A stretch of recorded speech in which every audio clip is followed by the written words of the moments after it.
Philly Prairie Palms Winter 2026 Part 2 from the house.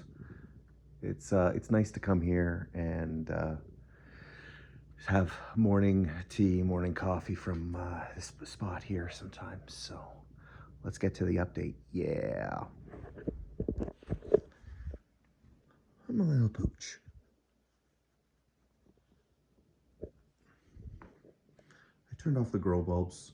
You'll see they're I do have them on all palms here at the house, and of course at work too. They're necessary in the winter. I can't survive off of low light and expect to make it. So I turned them off for this video because the exposure was just terrible, and it was like, yeah, it's just you couldn't even see me and everything. So definitely get a better sense of the green on them, and the color looks nicer. Starting with this, yeah, I'd say how many years now? 9 years old. It's 9-year-old Rufus Excelsa. It was a little 5-gallon when I got it, and it's put on so many new trunks. You can go back and see the videos.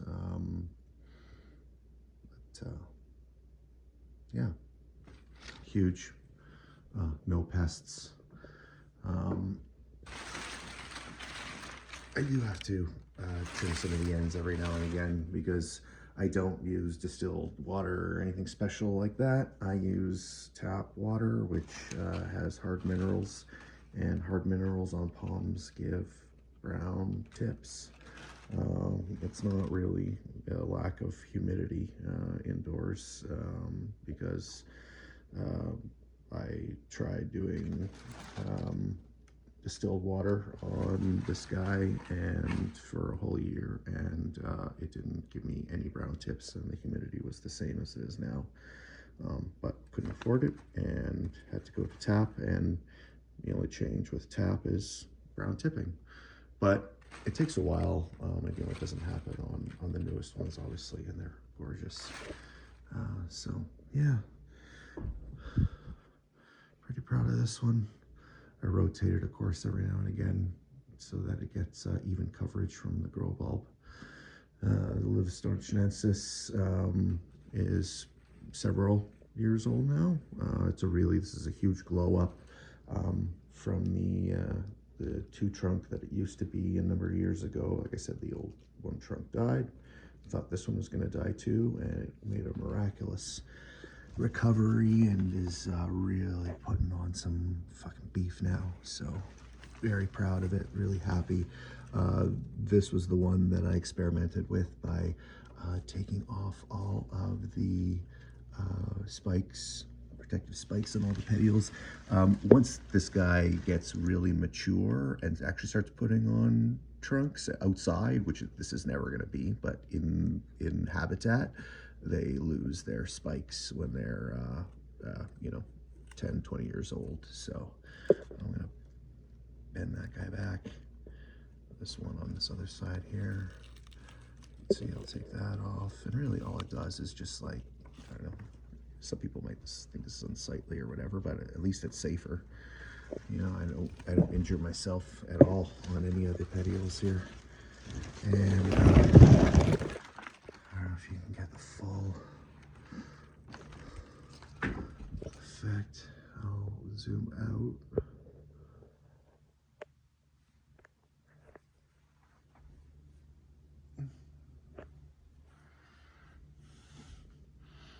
This is a nice canopy to sit under too, read a book.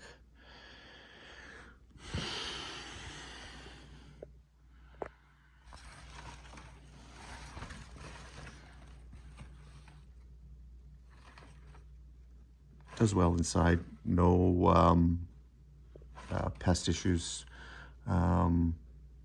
So I've probably been lucky because mostly everything else has had, like all my other collections, had mites, mealy, or scale. This actually did have mealy about 2-3 years ago, but it was really minor, and I caught it early, and they didn't have enough time to put eggs into the soil and really get settled in on this guy, so I was able to eradicate it pretty fast. Next, another huge glow up, even though hasn't been doing like super great recently, is this Hyophorbe vercafeltii spindle. Um, Not much to say about it. I repotted it recently, and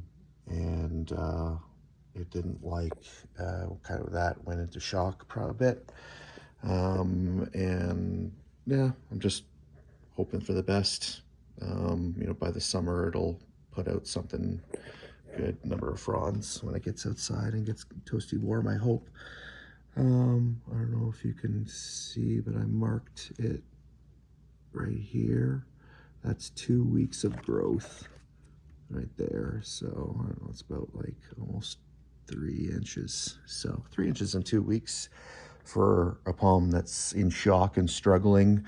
It's probably sort of in shock and trying to put out a healthy frond as quick as possible because this dumbass Philly repotted me. So yeah, no, I like to talk to my palms that way. I like to speak in the third person for them, and so I think it's a relationship that we have. No, I'm just kidding. Okay, so this over the summer, I separated this triple Cantia Howea forstieriana and gave away 2 of the other ones and saved this biggest one for myself, and it's doing okay.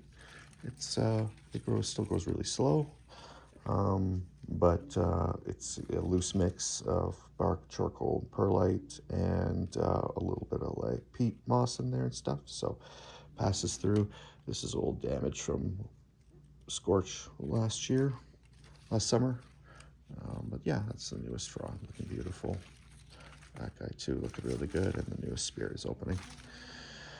My dog's whining somewhere. She probably needs to go out, but it's really cold. So obviously, you remember minus 37 this morning, and it's only this afternoon. Got a little bit warmer, up to minus 35. So, Katie, baby, you gotta wait.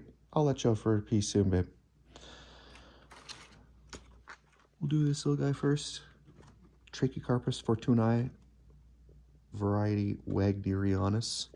Still isn't able to get its own species designation. It's not genetically different enough from a Trachycarpus fortunei, so it's still within that same family, same tribe, same species. This was in a little red solo cup when I got it, and drove it halfway across the country from Vancouver Island when I bought this guy. I don't know if you remember. A number of years ago from Stephen Reed at Cherry Nurseries in Vancouver Island there, just outside of Victoria. He's done amazing work on breeding and genetics with different cold hardy Trachycarpus West Coast fruit and seeds and stuff that he's gotten and raised. So this is one of those bad boys, even though it's built for cold weather and outside. Not my cold weather and outside, just the rest of Canada maybe. So I keep it inside. You guys, like I said, I don't know if I reminded you guys, I took it out a number of years ago for several years, and the wind tore it up. It wasn't the leaflets weren't strong enough to withstand battering, and they all bent and broke, and it looked like shit. So I decided to never take it outside again and keep it as a 100% indoor palm. And the only downside to it is having it, being inside palm for so long, it got mites, and these leaflets aren't the same as like the Bismarckia. They're thinner and kind of glossy, so they are kind of more susceptible to getting attacked. I think that's my opinion on it. The dustier, more powdery palms I have less issues with. So I don't know what the reason is for that, but now here's a good over the top view, and really nice view when I come downstairs in the morning, and wife Karen, kids Jasper and Everett, Katie come down in the morning. So yeah, nice. All right, Katie baby. Don't mind the house. We're always doing renos. Always doing renos.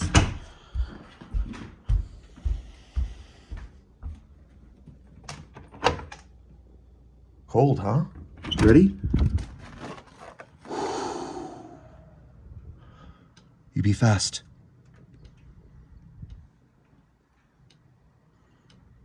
You recognize that deck, though, for sure. Just waiting another 7 months to put some palms on it. No, I'm just kidding. Not that long.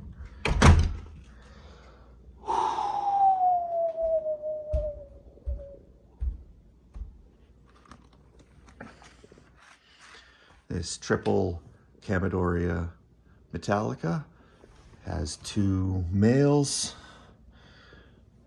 1 big female. They always flower at the same time in the summer. I've tried hand pollinating them for 4 years now, and I've never gotten successful fruit to hold. I've gotten fruit, like I've gotten it to pollinate, and I've gotten fruit on the female spathe, but it's never held to maturity. So I've never been able to get seeds from this guy. It's had scale, brown soft scale for, oh man, I don't know, at least 2 years. And you can see some evidence here. If you see this shiny shit right there, that's the sap dripping down from it being on this guy. I probably don't have any scale. I pick them all off all the time. And in Canada, we don't have a lot of access to systemic pesticides, which really are helpful for scale, because it gets, the plant sucks up the systemic poison, and then the bugs eat the plant and eat the poison and die. So we have regulations in Canada against having those as available to the consumer. I think they're available to farmers and stuff like that, but not to me. So I don't know how to get it. The interesting thing about this guy, oh, it always pushes up. I hate that. I have to repot, or not repot, I have to like recover it constantly, and I hate that, so I've kind of just let it go. It's almost like it wants to put out aerial roots here pretty soon, this female. The sweet thing about this, don't mind the damage here, scale damage for sure, but this female is a not complete like bifid like this, the male. These 2 males put out always a full bifid leaf, whereas this female always splits. Sometimes it's almost full, except for 1 leaflet, pinnate leaflet kind of sticking out, and sometimes it's really split, as you can see. So that's neat. If anybody else has Chamaedorea metallica that's splits like this, yeah, let me know. It's just pretty rare to see that. So there's another pretty one that's split, and it always splits differently too. So yeah, cool. My Arcanto Phoenix Cunninghamiana is now 5 years old. I've had it for 5 years. And it is still dealing with thrips. Can we see any evidence that I can show you? I mean, I did treat it not too long ago. But as you know, with thrips, all you houseplant owners, they're never really gone. Not like a mite, not like a mealy, not like a scale. Everybody's gonna be screaming to me about beneficial bugs and all this other stuff, and yeah, use that for thrips. I don't really care enough about it that much. I'm able to, because it's not destroying the palm, I'm able to treat it enough that it gets, it doesn't do too much. They don't do too much damage. But I've, every time I think I've got them, I always come back. Every time I think I'm out, they pull me back in.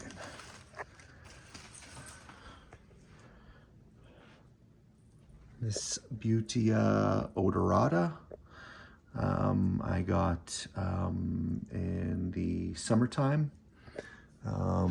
It's really pretty, does really well indoors. Did great on my deck in the summer. Not much change, hasn't gotten any pests. Right underneath, the Sarcanto Phoenix that has thrips. So I constantly check for thrip damage. I don't really see any. So I mark spears, and they are always pushing and opening, which is awesome. Yeah, it's just really pretty. Similar look. The beauties are similar, genus to, they look to, the way a phoenix species look. I just prefer the bigger, thicker leaflets. Ready to come in, baby? Oh, yeah. Who's the girl?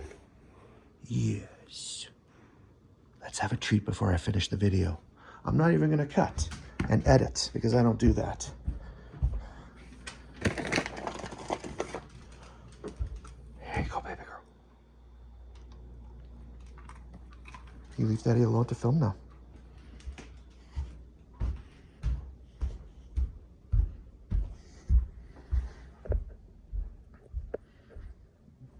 My 5-year-old Nanoropsis richiana from a 3-gallon. I just recently repotted it to get it raised up and get it access to more light, because it's really slow, probably the slowest growing palm that I have. It hasn't really done much in the 3 years I've had it. It's really pretty. I can't wait till it gets to its full potential. But yeah, it's just really slow for me, even with highlight and having it warm in the house. It does pick up outside in the summer, but it just keeps wanting to put out like new little suckers and pups from this big boot that it has. So that's okay too, I guess, but just put some work into the bigger trunks that it has, please. And thank you. I would really appreciate it. This guy is a huge glow up. Remember from my channel a number of years ago from seed. Well, from seed it was like, yeah, I would say from, I had it on the channel when it was, really small. Yeah, just really impressed with its size now.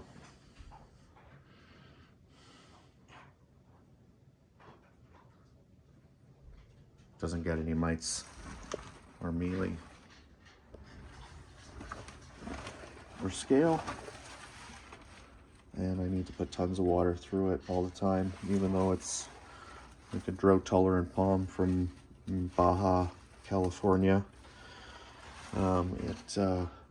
Yeah, needs tons of water for it to look like this indoors. And of course the grow bulbs for sure. All right, last two. That's the end of the update.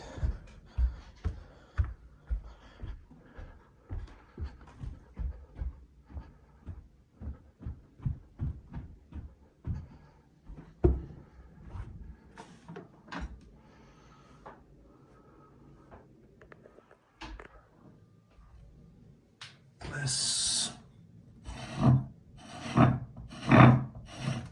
double Camidori elegans is going to be a single soon, I'm pretty sure.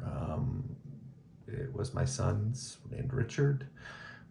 It's been with us for a number of years. It's had its ups and downs. One day, the fronds on this guy all desiccated for some reason. No idea why. It's left with a spear now that hasn't opened. This guy was damaged by scale, which didn't get this guy. Scale was always off of this guy, but scale's on this guy, and we were able to beat it, but the fronds look, you know, kind of half there.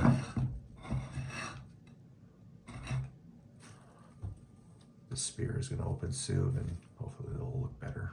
But Richard has seen better days, this Camidori elegans.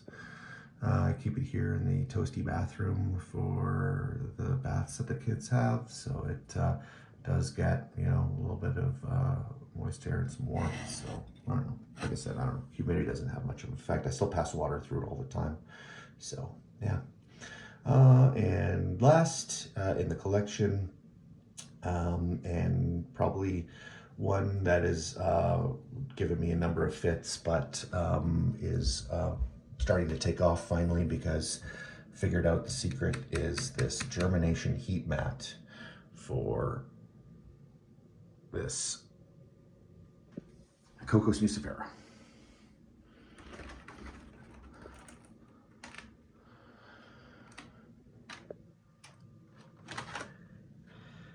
This was completely all together. It was just, it had sprouted when I bought it, so it had only, you know, 2 fronds coming out, 2 starter, like little strap, little leaves.